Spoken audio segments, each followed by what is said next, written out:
욥기 5장 8절에서 16절입니다.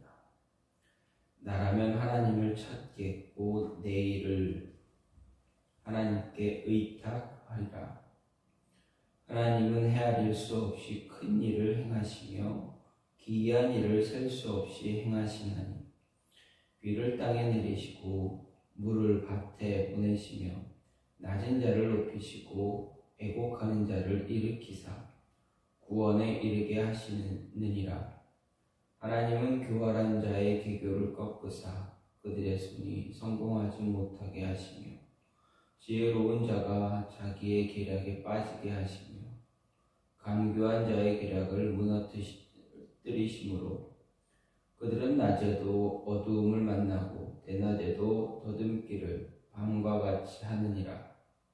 하나님은 가난한 자를 강한 자의 칼과 그 입에서 또한 그들의 손에서 구출하여 주시나니 그러므로 가난한 자가 희망이 있고 악행이 스스로 입을 다무느니라. 아멘.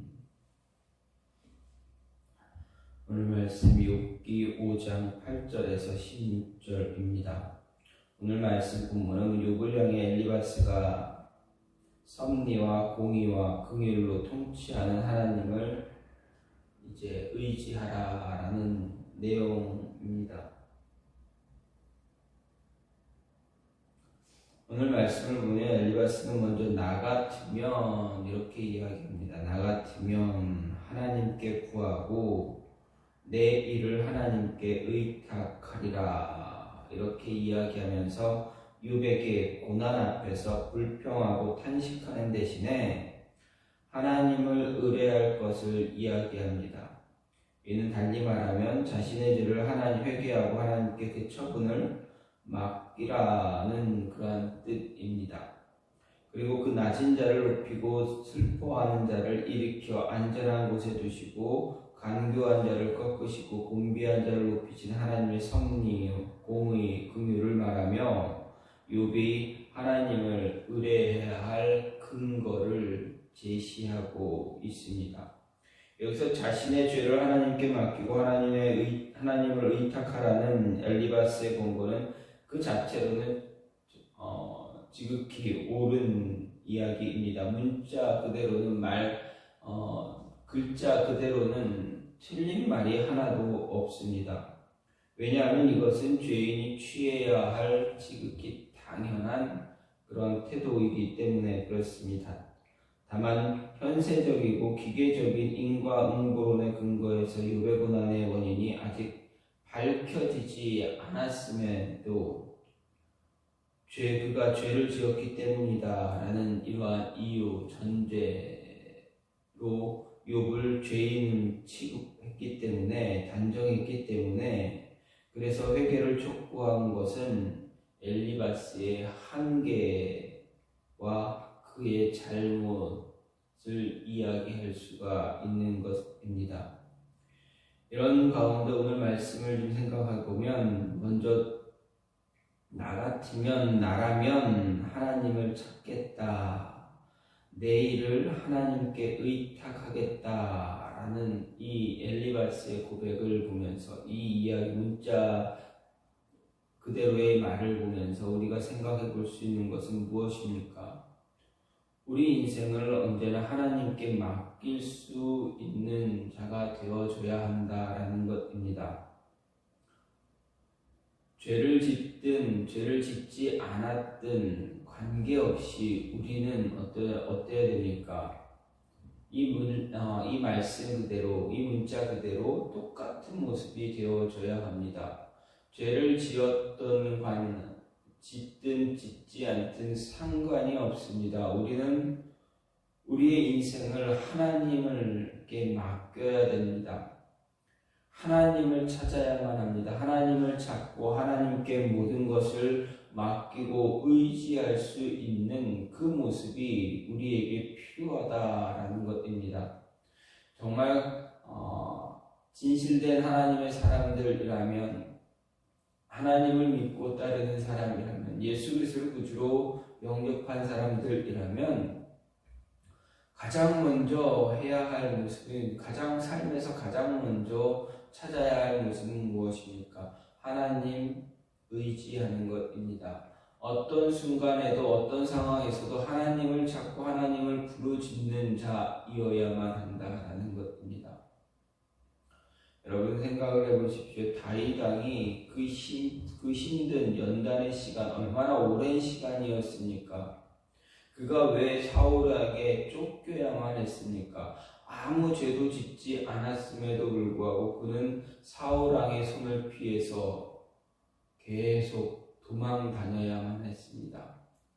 오죽하면 그 일이 얼마나, 도망 다니는 일이 얼마나 힘들었으면 블레셋 땅에 들어가서 미친 사람처럼 행동하는 그 모습까지 가졌습니까? 여러분 생각해 보십시오. 목숨을 구걸하기 위해서 미친 사람 흉내낸다는 게 얼마나 마음 아프고 얼마나 자신의 모습이 얼마나 초라해지는가. 여러분 그런 적이 있습니까? 그런 모습 가져본 적이 있습니까? 목숨을 구걸하기 위해서 미친 사람처럼 침을 질질 흘리는, 여러분 이런 모습, 이 모습을 보고 다윗은 후회합니다. 내가 여기에 있으면 안 되겠다. 물론 두려움도 있고 두려움도 있었겠지만 내가 이 자리에 이런 모습으로까지 있지는 말아야 되겠다라는 생각에 그 자리를 떠나 그곳을 또다시 떠나게 됩니다. 이런 모습까지, 이런 인생의 이런 모습을 갖는다라는 것은 굉장히 비참한 모습입니다. 그리고 다윗은 하나님을 찾고 하나님께 의지합니다. 그가 도망치던 사울왕의 손을 피해서 도망치던 매 순간마다 그는 하나님을 찾고 의지했습니다. 따라서 우리 역시도 우리의 어떤 상황에 상관없이, 관계없이, 우리가 죄인이든 죄인이 아니든 관계없이, 하나님 앞에서 죄를 지었든 죄를 짓지 않든 관계없이 우리는 언제나 하나님을 바라보고 하나님을 찾고 하나님을 의지하는 그러한 인생임을 잊지 말아야 한다라는 것입니다. 특히 고난의 길이 우리에게 눈앞에 주어졌을 때 어때야 됩니까? 우리는 더욱더 그 모습을 가져야만 합니다. 오직 우리가 바라보아야 할 것은 하나님밖에 없다는 것. 여러분, 뜨거운 풀무불 앞에 섰던 다니엘의 친구, 3명의 새 친구들 어떻게 했습니까? 결코 목숨을 구원하지 않았습니다. 느부갓네살 왕 앞에 무릎 꿇고 자신의 목숨들 구원하지 않았습니다. 그리 아니하실지라도 하나님께서 이 순간, 이 위기의 순간 우리를 구원하지 않으실지라도 우리는 하나님 버릴 수 없습니다. 끝까지. 그들은 어떻습니까? 죄를 지은 자들입니까? 그렇지 않습니다. 그럼에도 불구하고 어떻습니까? 그리 아니하실지라도 우리가 저 불 속에 들어가 목숨을 잃는다 할지라도, 하나님이 우리를 구원하지 않으신다 할지라도 우리는 하나님 버릴 수 없습니다. 이 모습이 우리의 삶에 그대로 나타나야 한다는 것입니다. 힘들고 어려운 순간, 그 순간을 우리가 이겨내지 못할지라도, 이겨낼 힘이 없을지라도, 아니 하나님이 우리를 붙잡아 주지 않으신다 할지라도 나는 하나님 버릴 수가 없습니다. 끝까지 하나님만 믿고 나아가겠습니다.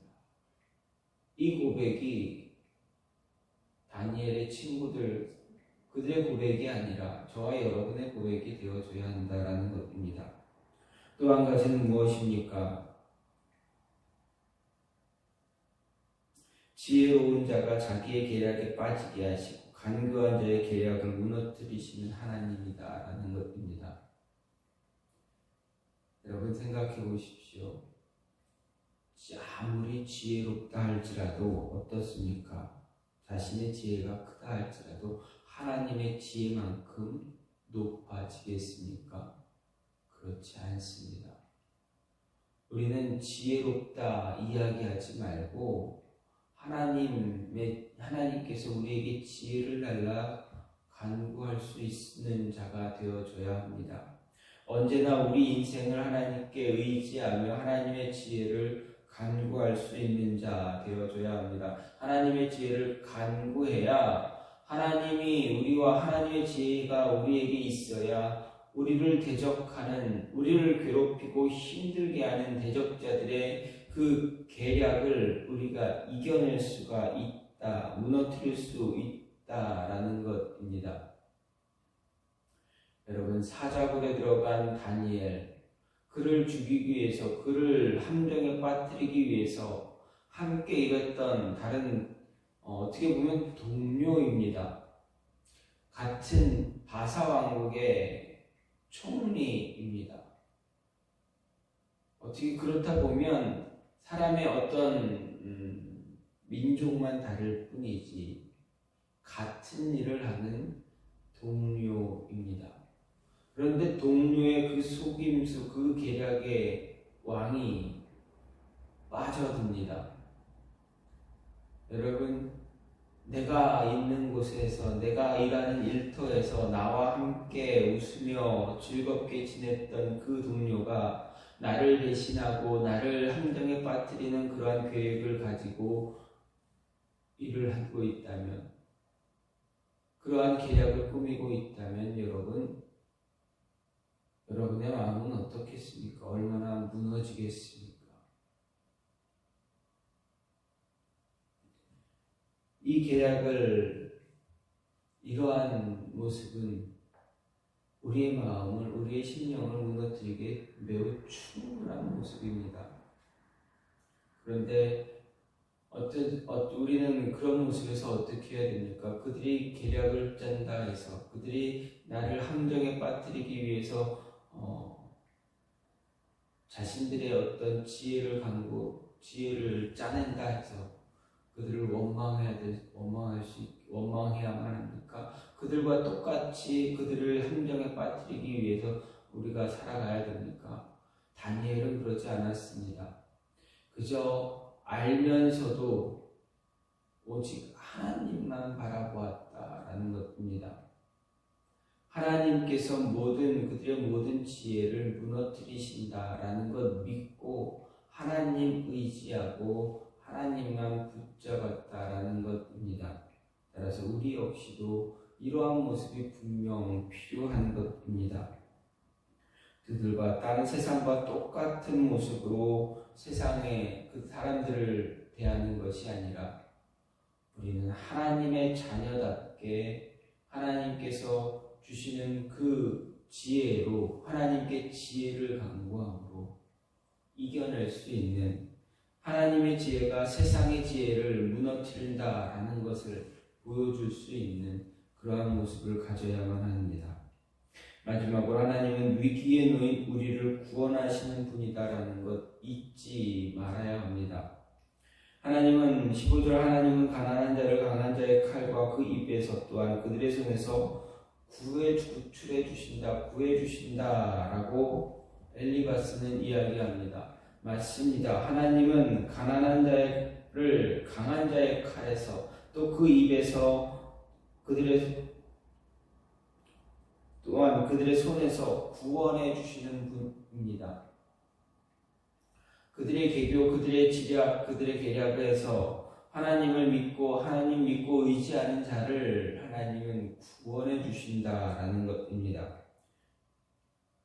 그 위기를 결코 그냥 내버려 두지 않으시는 분이 바로 우리의 하나님입니다. 모든 위기에서 하나님은 출구를 예비하시고 그 길로 우리를 인도하시는 분이시다라는 것입니다.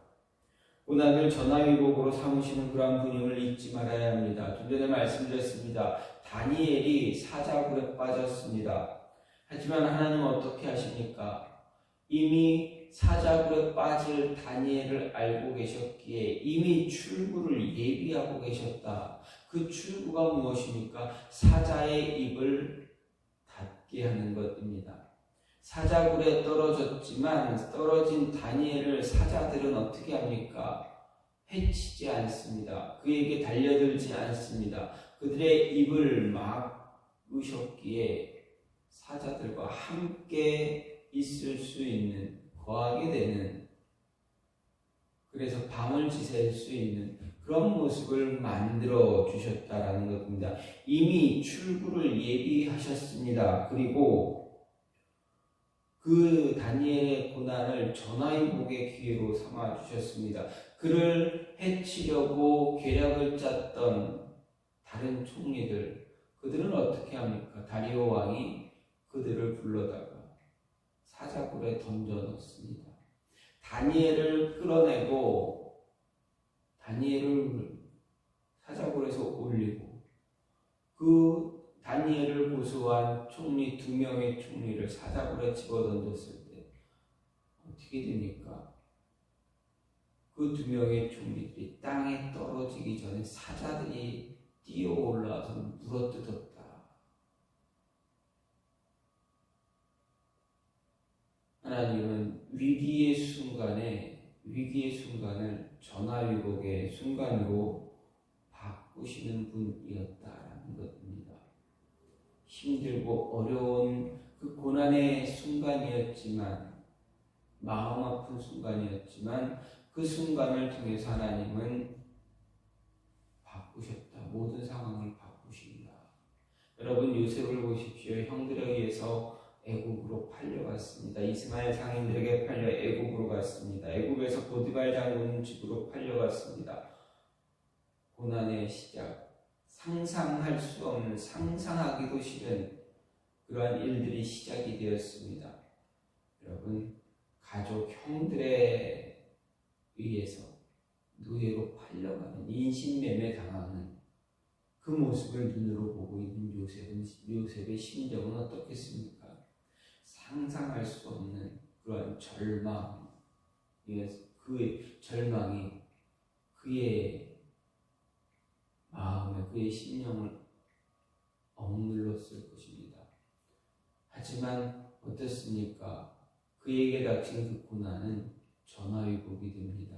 보디발 장군의 집에 들어가서 열심히, 그래도 나름대로 열심을 다했더니 가정 총무가 됩니다. 그곳에서 이제 조금 삶이 괜찮아 편안해질까 생각했더니 어떻게 됩니까?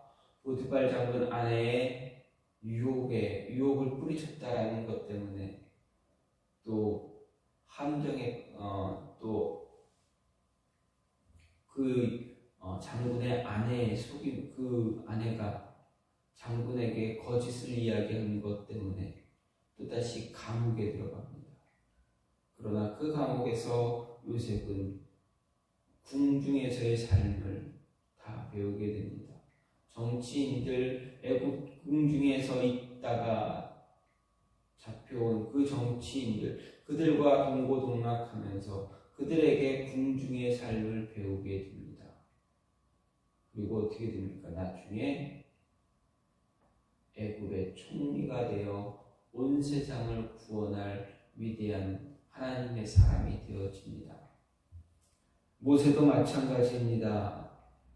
애굽 왕 바로가 이스라엘 백성들, 그들이 강해지는 것을 두려워해서 남자아이가 태어나면 다 죽이라 합니다.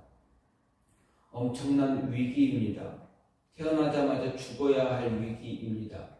그럼에도 불구하고 그 고난의 순간 어떻게 됩니까? 갈대 상자에 엮어서 나일강에 뛰어 올렸을 때, 죽음이 그의 눈앞에 있을 때 바로왕의 공주가 모세를 보고 건져냅니다. 그리고 궁중의 삶을 살게 합니다. 세상 학문을, 모든 것을 다 배우게 합니다. 지도자의, 리더자의 역량을 그곳에서 궁중에서 배우게 됩니다. 이런 모습이 다 전화위복의 기회가 되어집니다. 하나님은 위기의 순간 전화위복의 기회를 분명히 주신다라는 것 우리 잊지 말아야 됩니다. 따라서 우리 안에 우리의 삶 속에 어려움이 있고 힘듦이 있고 고통스러움이 있다면 그 순간 이기고 이겨낸다면 하나님은 분명 전화위복의 시기를 분명하게 주실 것이다. 그 은혜를 부어주신다라는 것 잊지 마시고 참고 이겨낼 수 있는 그런 모습이 있기를 간절히 소망합니다. 오늘 말씀 엘리바스가 욥을 향해 정말 말 그대로 말로는 아무런 틀린 말 하나 없이 다 옳은 말만 합니다.